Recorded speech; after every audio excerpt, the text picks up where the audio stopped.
Recent டேஸில் மாடி தோட்டத்தில் டிராகன் ஃப்ரூட் வளர்க்குறத நிறைய பேர் பார்த்துட்டு இருப்பீங்க.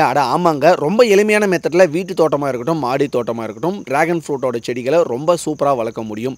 இன்றைக்கி நம்மக்கிட்ட குவாலிட்டியான கட்டிங்ஸ் மூலயமா ரெடி பண்ண டிராகன் ஃப்ரூட்டோட செடிகள் சேலுக்கு வந்திருக்கு. செடிகளோட குவாலிட்டியை நீங்கள் இப்போவே பார்த்துக்கலாம். நல்ல ஒரு மினிமம் ஹைட்டில் குறைஞ்சபட்சம் ஒரு 500 செடிகள் வரைக்கும் நம்மக்கிட்ட ஸ்டாக் வந்திருக்கு. கலர் பார்த்துட்டிங்கன்னா பிங்க் கலரில் இருக்குங்க. ஸோ யாருக்கெல்லாம் வேணும்னு நினைக்கிறீங்களோ கண்டிப்பாக குயிக்காக ஸ்க்ரீனில் தெரிகிற இந்த நம்பருக்கு வாட்ஸ்அப் பண்ணி செடிகளை ஆர்டர் பண்ணிக்கலாம். ஸோ ஃப்ரீ ஷிப்பிங்கில் இந்த செடிகளை இன்றைக்கி சேலுக்கு வந்திருக்கு. யாரெல்லாம் இந்த ஆஃபரை பயன்படுத்தணும்னு நினைக்கிறீங்களோ கண்டிப்பாக ஆர்டர் பண்ணிக்கலாம். அண்ட் முக்கியமான விஷயம், உங்களோட ஃப்ரெண்ட்ஸுக்குமே ஷேர் பண்ணிவிடுங்க. இந்த மாதிரி ஃப்ரீ ஷிப்பிங்கில் கொடுத்துட்ருக்காங்க, இந்த ஆஃபரை பயன்படுத்தி நீங்களும் வாங்கிக்கோங்க அப்படின்ட்டு. அண்ட் முக்கியமான விஷயம், நம்மக்கிட்ட நீங்கள் செடிகள் வாங்கிட்டீங்க அப்படின்னா அது எப்படி நடவு செய்யணும், எந்த மாதிரி உரங்களை கொடுக்கணும் அப்படின்ற வீடியோவுமே நாங்கள் அட்டாச் பண்ணி கொடுத்துருவோங்க. ஸோ யாரெல்லாம் வேணும்னு நினைக்கிறீங்களோ குயிக்காக ஆர்டர் பண்ணிக்கங்க. சீக்கிரமாக ஆர்டர் பண்ணுறவங்களுக்கு நல்ல குவாலிட்டியான செடிகள் உங்களுக்கு கிடைச்சிடுங்க. Thank you, bye bye, happy gardening.